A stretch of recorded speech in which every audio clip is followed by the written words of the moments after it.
हर दफ़ा एक नई रेसिपी के साथ रोटी चावल आप सबको सलाम अर्ज़ करती है और नए आने वाले मेहमानों को खुश आमदीद। मेरी अल्लाह पाक से दुआ है कि अल्लाह पाक आप सबके घरों में रहमतें बरकतें कुशादा रिज़्क़ हिलाल और औलाद को आपकी आंखों की ठंडक और नेक लायक करे और सदका जारिया बना दे और हम सबको हज और उम्र की सादत नसीब करे और ख़ात्मा ईमान पर करे। आमीन सुम आमीन। तो आज जो मैं आपके साथ रेसिपी शेयर करने जा रही हूँ वो है आलू मटर। आलू मटर किसको पसंद नहीं होते और सबकी तकरीबन फेवरेट डिश है और बहुत ही मज़ेदार बनती है। अगर सीज़न के हिसाब से मटर हो और आलू हो फ्रेश तो और ज़्यादा टेस्टी बनती है। तो आलू मटर की रेसिपी मैं आपके साथ शेयर करने जा रही हूँ और वो भी मेरे स्टाइल में। तो अगर आपने मेरा चैनल अभी तक सब्सक्राइब नहीं किया तो प्लीज़ मेरा चैनल सब्सक्राइब कर दें, लाइक और शेयर करना मत भूलिएगा और बेल आइकन को भी प्रेस कर दें ताकि मेरी हर नई आने वाली रेसिपी आप बासानी देख सकें। और अगर आपको मेरी रेसिपीज़ अच्छी लगती हैं तो प्लीज़ मुझे कमेंट बॉक्स में लाजमी बताया करें। वीडियो को एंड तक देखने के लिए आप मेरे साथ रहिएगा। तो चलें अब हम स्टार्ट करते हैं। आधा किलो मैंने फ्रेश मटर लिए ग्रीन और 3 अदद आलू लिए मैंने दरमियाने साइज़ के, 2 अदद टमाटर लिए छोटे साइज़ के, 1 अदद दरमियाने साइज़ का मैंने प्याज लिया है, 3-4 हरी मिर्ची लिए और हरा धनिया लिया है आधी गट्ठी के करीब। और ये सारी टोटल इंग्रेडिएंट्स हैं। मटर है, प्याज है, आलू है, टमाटर है, हरी मिर्चें हैं और हरा धनिया है। और आलूओं को हम छिलका उतार के इनको काट लेंगे और फिर उसके बाद जो है वो मटर भी हम छील के इनके दाने निकाल लेंगे। अदरक और लहसुन को भी छील के इनका हमने पेस्ट बना लेना है। लहसुन के जवे हैं तकरीबन 5 से 6 अदद है और जो अदरक है वो तकरीबन इसका पेस्ट बनेगा 1 टेबल स्पून के बराबर। तो जो धनिया है इसको भी हम जो है वो बारीक काट लेंगे। तो ये सारे इंग्रेडिएंट्स हैं जो अभी हमने तैयार करने हैं और मटर भी छीलने हैं और आलू के छिलके भी उतार के इनको छोटे छोटे साइजेस में काटना है। जैसे भुजिया के लिए हम काटते हैं, भुजिया तैयार करते हैं उस तरीके से। अब नमक है 1 टीस्पून है, खुश्क धनिया 1 टीस्पून है, गरम मसाला 1 टीस्पून है, लाल मिर्च 1 टीस्पून है और उसके अलावा हल्दी है 1 टीस्पून।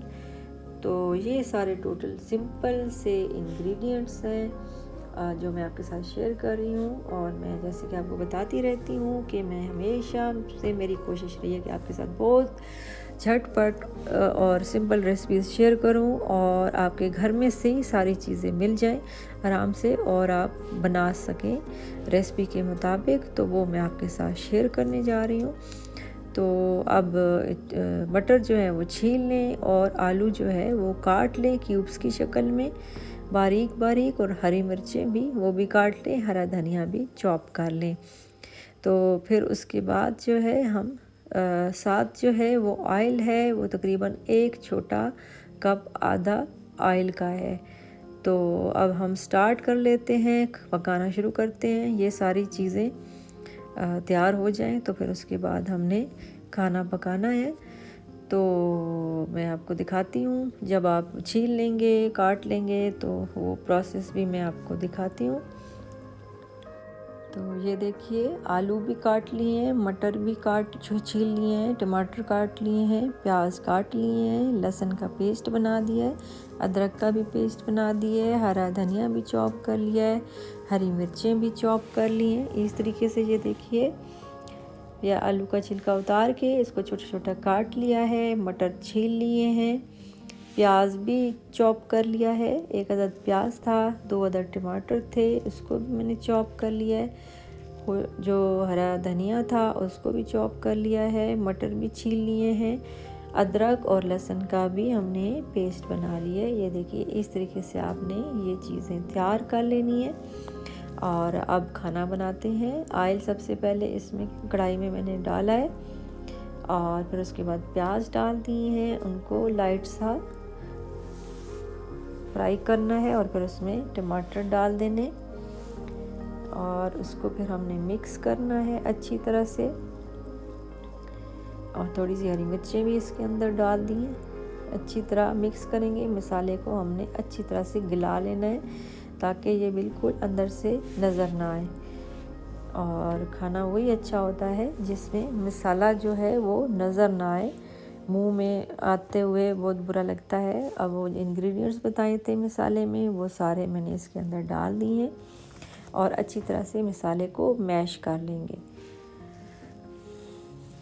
अच्छी तरह मसाला मिक्स कर लें और उसके बाद जो है वो इसके अंदर हमने डालने हैं, आलू डालने हैं और फिर मटर डालने हैं, फिर उनको भूनना है। अदरक लहसुन का पेस्ट भी इसके अंदर डाल दिया है और इसको फिर मिक्स करेंगे और फिर भूनेंगे। और फिर उसके बाद हमने वो आलू डालने हैं और मटर डालने हैं, फिर उनको भूनना है, फिर उसको हम दम पे रखेंगे तो वो फिर तैयार हो जाएंगे। पहले अच्छी तरह मसाले को गला लें, मसाला ताकि बिल्कुल ख़त्म हो जाए। ये देखिए, साथ साथ पानी डालते जाएं और चमचा चलाते जाएं और ताकि मसाला आपका अच्छे से गल जाए। जब अच्छा सा तैयार हो जाएगा मसाला तो फिर उसके अंदर आलू और मटर डाल देंगे और उसको दम पे रख देंगे। और जब वो गल जाएंगे तो फिर उनको फिर दोबारा से भून लेंगे। तो इस तरीके से आलू मटर तैयार हो जाएंगे। ये देखिए, मसाला जो है अच्छी तरह मैश कर लें, बिल्कुल जो है प्याज और टमाटर जो डाले हैं वो नज़र ना आए। तो उसके बाद जो है इसके अंदर आलू अब डाल दें और मटर भी डाल दें और फिर इसको मिक्स करें। अच्छी तरह मिक्स करने के बाद इसको ढक देंगे तकरीबन 10 से 15 मिनट के लिए हल्की आंच पर, ताकि ये गल जाए और मज़ेदार सी आपके आलू मटर का सालन तैयार हो जाएगा इंशाल्लाह। थोड़ा सा इसमें पानी डाल देंगे और चमचा हिला के मिक्स करेंगे और अब इसको ढक देना है 10 से 15 मिनट के लिए। इसको हल्की आंच पे हमने ढक दिया है। अब आलू हमारे और मटर गल चुके हैं। अब इसकी हम गार्निशिंग कर रहे हैं और अभी मैं आपको एक बर्तन में भी निकाल के दिखाऊंगी कि कितने ज़बरदस्त आलू मटर बने हैं। मैंने आपके साथ बहुत ही सिंपल और बहुत ही झटपट तैयार होने वाली रेसिपी शेयर की है और मेरी हमेशा से कोशिश रही है कि मैं आपके लिए आसानियाँ पैदा करूँ और ताकि आप जल्द से जल्द अच्छी चीज़ें सीख भी जाएं और बनाएं। ये देखिए कितना दिलकश और कितना प्यारा ये लग रहा है आलू मटर, कितनी अच्छी डिश बनी है। और इसमें थोड़ी सी मैंने ग्रेवी छोड़ी है। ये रोटी के साथ, चावलों के साथ सर्व कर सकते हैं आप, नान के साथ आप सर्व कर सकते हैं। और साथ अगर पुदीने की, टमाटर की चटनी हो जाए तो और ही क्या बात है। उसके साथ आप और ज़्यादा एंजॉय करेंगे और बहुत ही मज़ेदार बनी है। और मैंने आपके साथ सामने कितनी थोड़ी देर में आपके साथ रेसिपी शेयर की है, बहुत ही सिंपल और खाने में भी उतनी ही मज़ेदार है। और आप लोग मेरी रेसिपीज़ को फॉलो किया करें, मेरी टिप्स को फॉलो किया करें और समझा करें उन चीज़ों को जो मैं आपको बताती रहती हूँ। तो आप लोगों के फ़ायदे की बातें होती हैं। तो मेरी वीडियो जो है आप पूरी देखा करें और एंड में आपको टिप्स भी मिलती हैं मुख्तलिफ़ किस्म की। तो इसलिए वीडियो आपको पूरी आप देखेंगे तो आपको समझ आएगी ना। तो अगर आपको मेरी ये रेसिपी अच्छी लगी है तो प्लीज़ अपने दोस्तों के साथ भी ज़रूर शेयर किया करें और कमेंट बॉक्स में लाजमी बताया करें, क्योंकि मुझे आपकी राय का बहुत ज़्यादा इंतज़ार रहता है और आपकी राय मेरे लिए बहुत ज़्यादा इम्पोर्टेंट है। और दुआओं में आप बहुत ज़्यादा मुझे याद रखिएगा। मुझे दीजिए इजाज़त। ज़िंदगी रही तो इंशाल्लाह ज़रूर मुलाकात होगी। अल्लाह हाफ़िज़।